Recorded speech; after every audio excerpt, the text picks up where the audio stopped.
Bom dia, pessoal. 20 de fevereiro de 2026. Eu espero que você esteja bem e que bem esteja a sua família. Vamos nós para o nosso estudinho?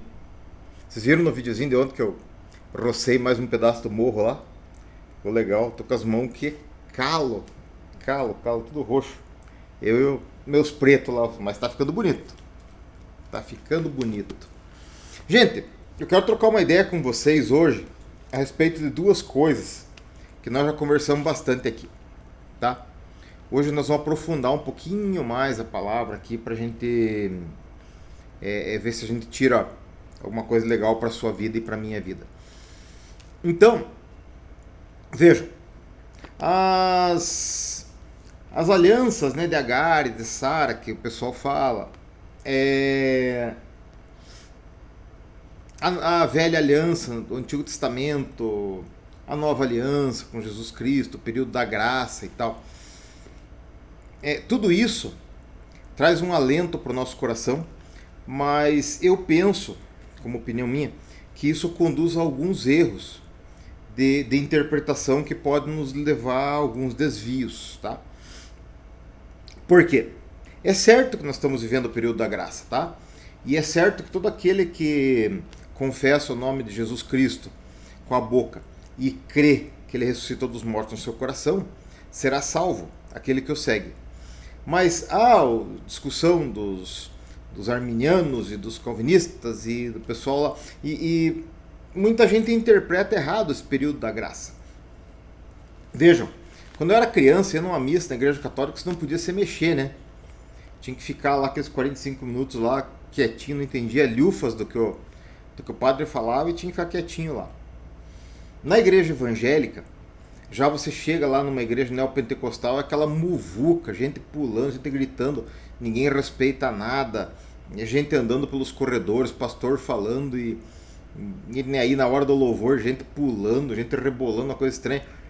E na verdade assim, ó, ser evangélico hoje virou um título, mas ser evangélico é simplesmente nada vezes nada. É 0 mais 0 igual a 0. Porque evangelho quer dizer boa nova. Ser evangélico é aquele que persegue, ou pratica, ou que aprecia boas novas. E daí? Que é isso? Agora, querem saber uma boa vantagem? É ser cristão. Porque lá em Antioquia, as pessoas que eram discípulos de Jesus foram conhecidos como cristãos porque eles agiam como Cristo. Aí eu vejo alguma vantagem. Bom, vamos lá. O que eu queria dizer para vocês é o seguinte: em João 60, 69, Jesus começou a falar para os seus discípulos sobre a necessidade de comer a carne dele, beber o sangue dele, explicando lá, e muitos o abandonaram, voltaram para trás, embora estivessem andando com o próprio Jesus em pessoa aqui na Terra, né? Agora, vejam que interessante. Vamos nós conversar uma coisa que nós conversamos aqui sempre, porque esses estudos teológicos aqui, você tem uma coisa que vocês não vão poder falar nunca para mim, é que eu não falei com exatidão alguma coisa que eu tento fazer na minha vida. O que dá certo eu conto. O que dá errado eu conto também, que é para vocês tentarem aproveitar. Porque assim como o diabo procura arrastar o máximo possível de pessoas para o inferno junto com ele desde que caiu, nós temos a obrigação de tentar ir para o céu e arrastar o máximo de gente possível junto com a gente para o céu, né? Não necessita pagamento nenhum, remuneração alguma, nem dinheiro, nem aqui nem lá, mas a satisfação vem de um dia você chegar lá e ver que você pode ter colaborado para a salvação de alguma pessoa, para a melhoria de alguma pessoa, tá? Aí você já entende tudo. Bom, eu sempre falo para vocês que eu não consigo passar de Mateus 5, 6, 7, é a minha parte da Bíblia ali que eu vou lendo, e eu chego ali eu enrosco e eu tenho que estar sempre revisando, porque não consigo, é impossível, né? Ontem estava falando com a Antonieta, né? Damos uma oração linda na hora de sair de casa. Na hora que eu estava na garagem lá, o vizinho deixou o carro estacionado tudo torto lá, eu já mirei e falei uma bobagem, né? A respeito do vizinho. Falei, Antonieta, você vê como a gente fala dessas coisas, né? E quanto a gente está longe da perfeição, porque você faz uma oração linda aqui e já se azeda com uma coisa pequena aqui por causa do cara que fez. Mas estamos aí, né? Você pede perdão e segue a vida. Mas veja o seguinte, então vamos falar de período da graça, né? Todo mundo fala, não, porque o Deus do Antigo Testamento era isso, era aquilo e tal, né? Vamos dar uma passeadinha na Bíblia aqui. Vamos lá para Mateus 19, 8, tá? Jesus dizendo, no 7, disseram eles, por que mandou Moisés dar-lhe carta de divórcio e repudiá-la? Disse-lhe ele, Moisés, por causa da dureza do vosso coração, vos permitiu repudiar vossa mulher. Mas ao princípio não foi assim, eu vos digo, porém, qualquer que repudiar sua mulher, não sendo por causa de prostituição, e casar com outra, comete adultério. E o que casar com repudiado também comete adultério. Piorou! Disseram os seus discípulos, mas se assim a condição do homem relativamente à mulher, não convém casar? Ele, porém, lhes disse, então, nem todos podem receber essa palavra, mas só aqueles a quem foi concedido, porque há eunucos que assim nasceram do ventre da mãe, e há eunucos que foram castrados pelos homens, e há eunucos que castraram a si mesmos, por causa do reino dos céus. Quem pode receber isso, receba. Então casamento não é para todo mundo, tá? Casamento é para quem, digamos assim, para o homem que consegue dizer sim senhora e calar a boca, daí o casamento anda, né? A mulher manda, o marido obedece e tudo mais. Mas enfim, vocês viram? O sarrafo da lei de Moisés era aqui. Jesus pegou e colocou o sarrafo aqui. Os caras ficaram apavorados com isso. Então o que era mais difícil de cumprir? O sarrafo de Moisés ou o sarrafo de Jesus? Tá? Agora vamos voltar lá para Mateus 5, né? Que eu sempre falo aqui do Mateus 5, 6, 7. Se vocês começarem a ler lá, vocês vão acreditar em mim. Vamos lá para Mateus 5, 19. Tá? 5, 19. Então vamos lá. Qualquer, pois, que violar um desses menores mandamentos e assim ensinar aos homens é chamado menor no reino dos céus. Aquele, porém, que os cumprir e ensinar será chamado grande no reino dos céus.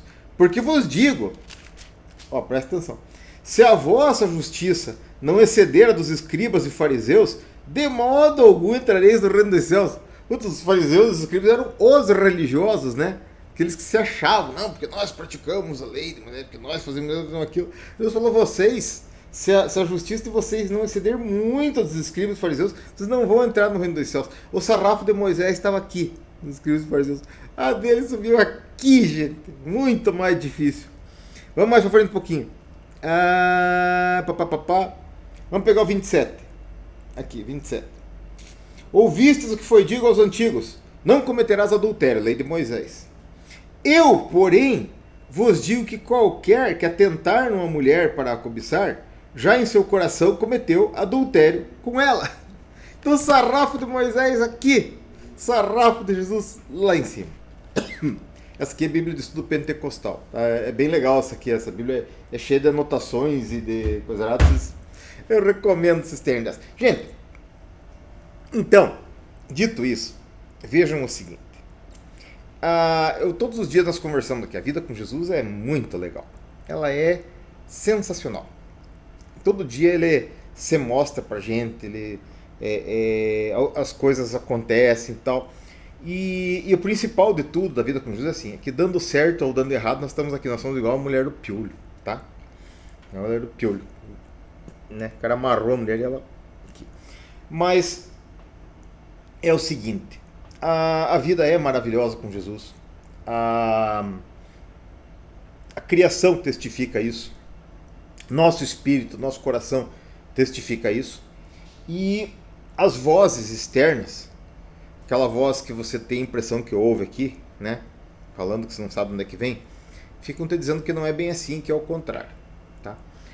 Pior, quando o sujeito se ilude e faz o sacrifício de tolo, né? Começa a rezar, começa a orar, começa a dar uma passadinha na igreja e dá uma vaca de presente pro padre e dá o dízimo lá pro pastor na campanha e não sei o que e tal, e acha que tá legal. Tá? E não é assim. Não é assim. Lembra do fariseu e do publicano, né? O fariseu lá orando. Obrigado, Senhor, que eu não sou igual esse publicano aí. Porque eu oro, porque eu dou dízimo, porque eu faço isso, porque eu faço aquilo e tal. E o publicano, Senhor, tem misericórdia de mim que sou pecador. Nem se chegava. E esse saiu justificado. Então o que acontece? Nós temos que fazer isso. Temos que estar cada dia lendo a palavra. Porque se não ler a palavra, qualquer imbecil te leva para lá e para cá, né? Então você tem que ler a palavra e chegar às suas conclusões ali, porque a salvação é pessoal. E, e ter duas noções básicas na tua vida. Primeiro, que você tem o Espírito Santo, que te ajuda aqui a cumprir as coisas de Deus, a entender, a fazer os negócios certos. E tem um advogado perante o Pai para quando as coisas derem errado, né? E a segunda coisa é que essas coisas, não dando certo hoje, elas têm que dar certo amanhã, ou depois de amanhã, ou você vai ficar tentando. Por quê? Porque não adianta se iludir, ir pela conversa dos outros e ir pelo caminho fácil. As coisas não são fáceis. Vocês viram aqui. E o sarrafo de Jesus é muito mais alto do que o sarrafo da lei. Então, tem muita gente se enganando aí, sabe? E se dizendo que é evangelho, que é não sei o que e tal. Na verdade, a gente não tem que dizer que é nada, sabe? A gente tem que ler a palavra de Deus, tem que baixar nossa cabeça, tentar fazer o que é certo a cada dia, e a cada dia ir progredindo um pouquinho. Para a tua salvação, da tua alma. Jesus falou assim, de que vale o homem ganhar o mundo e perder a sua alma, né? E para a salvação de sua casa, assim, crendo no Senhor Jesus Cristo, será salvo tu e tua casa. Para você deixar uma herança bem bacana para os teus filhos e netos. Isso me apaixona, vocês sabem disso. Mas é uma coisa assim, quem não gostaria de deixar uma herança legal para os seus filhos e netos? Né? Uma herança material, uma herança cultural e principalmente uma herança espiritual para eles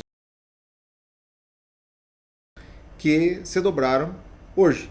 Isso é muito legal. Mas vocês viram que bacana?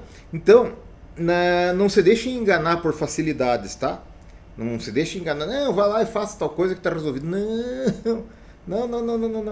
O negócio é bacana, é legal, funciona, mas é muito mais profundo, tá? O sarrafo de Jesus, da graça, é bem mais alto do que o sarrafo da lei. Mas graças a Deus que nós estamos vivos hoje e temos mais um dia para tentar fazer as coisas andarem direito, né? E clame a Ele, porque digo para ele assim, Senhor, o Senhor que conhece das nossas fraquezas esteve aqui, então me ajuda aí, porque a coisa não é fácil. Mas Ele vai te dar força para você e para mim.